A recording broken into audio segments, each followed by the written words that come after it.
Money story time. No, I'm not going to tell you a story, but this is really looking at how can you start to change your money story, and where do you even start? This is a question I received from a client today who wanted me to give them a book on where to start. The reality is a book can give you suggestions, a book can show you how to look, but a book will not give you your money stories. So what I'm going to show you today is how to identify what your money story is so you can start changing it to go in the direction that you want. With all my clients, we do two things. Identify where they are and where they want to be, right? And we get real on both of these. And then we work out what money stories, or what stories and beliefs and values that do they need to shift and change to be able to close the gap and create what they want and bring into their world what they want and attract what they want. So there's two primary ways that is going to be so potent for you to getting to understand what your money story is. Number one, what is your relationship with money like? Is it easy for you to earn? Is it easy for you to attract? Does it leave you quickly? Are you able to save? Do you earn just enough and not above? Are you able to hold excess? How do you see yourself with money? Do you see yourself as someone that manages money well? Or do you see yourself as someone that has learnt to spend everything as soon as it comes in? What is your relationship with money like? For those women out there that have a partner or a husband, right? This is really important for you as well, because a lot of women have learnt to manifest money through their spouse. But that means that you should be also able to bring in that money for yourself through your own avenues. So why isn't that occurring? How do you see yourself compared with money? Do you see yourself as good enough? Do you see yourself as someone that is capable? Do you see yourself as someone that can manage money? What is the difference that you are not seeing here in yourself compared to your spouse? Why do you see it so easy for him to manifest money and not yourself? So your relationship with your money is something that you really need to have a look at, and have a look at it honestly.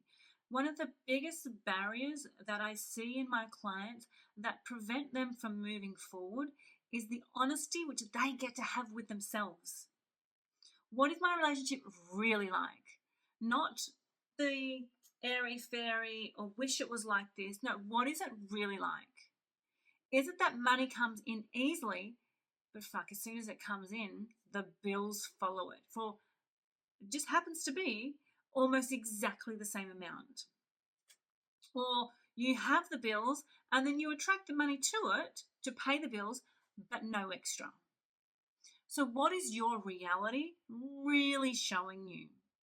Is it showing you that you're so good at attracting abundance of money through your husband or through your spouse, but as soon as you go to build your business, nothing comes in, or really little, or just enough, or even not enough?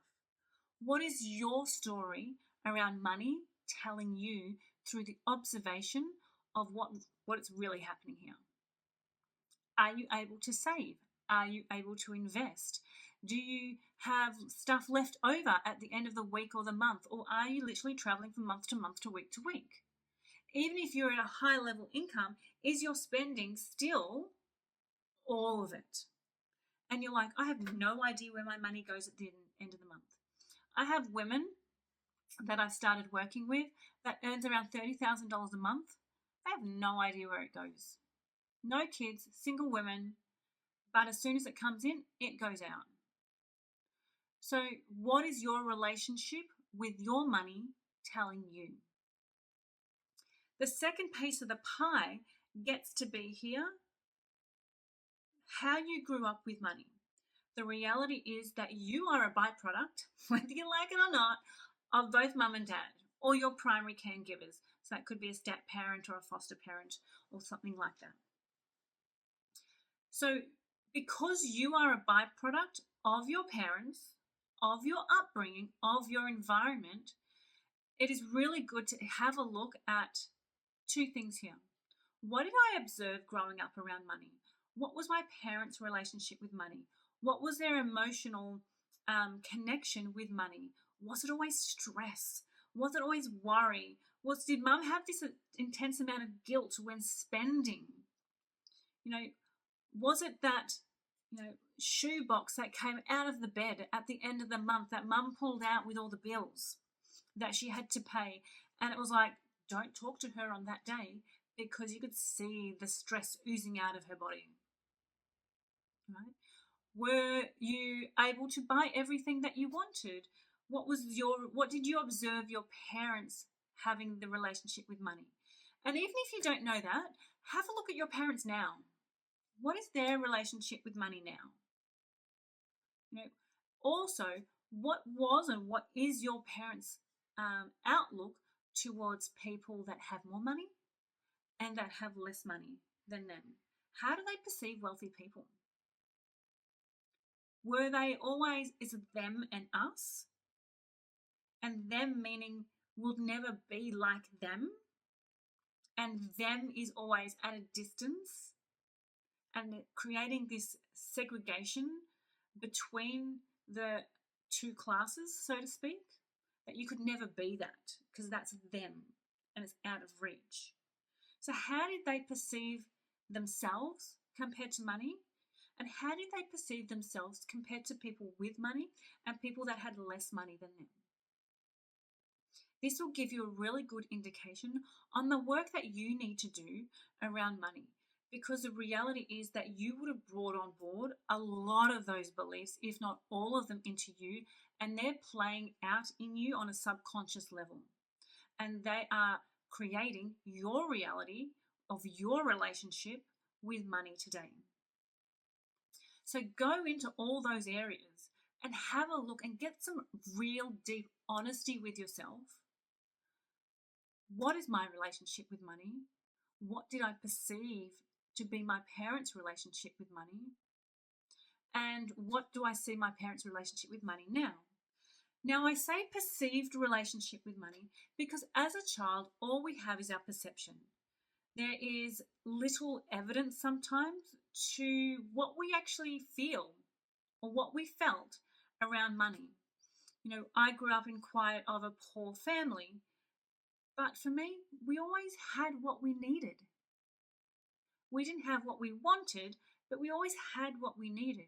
So even so we didn't have a lot of money, the reality was it didn't bother me that much. So there was two things for me that I had to work on there. It's the need compared to want. I felt guilty when I wanted something that I didn't need. Right? So it's around the guilt around spending, but also it needs to be for you is even so I felt comfortable with what I had, right? But I also noticed a lot of stress in my parents around earning money, paying bills, all that sort of stuff.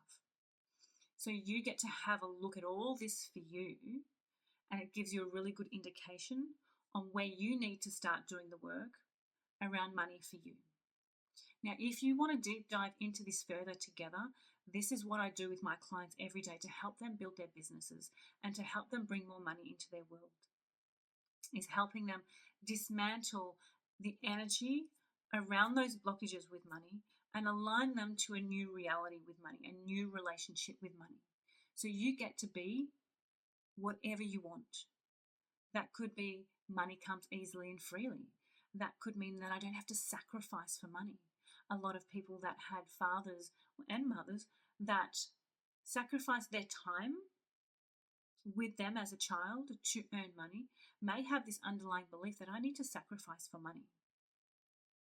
And while that's simply not true, I know many mothers and many single mothers that work and build big businesses that earn quite a bit of money, 15, 20, $50,000 a month, and they work within school hours.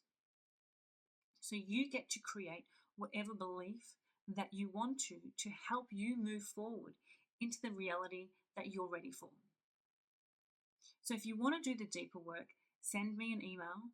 I'll put the links below, and we can really deep dive in that for you on closing the gap from where you are to where you want to be.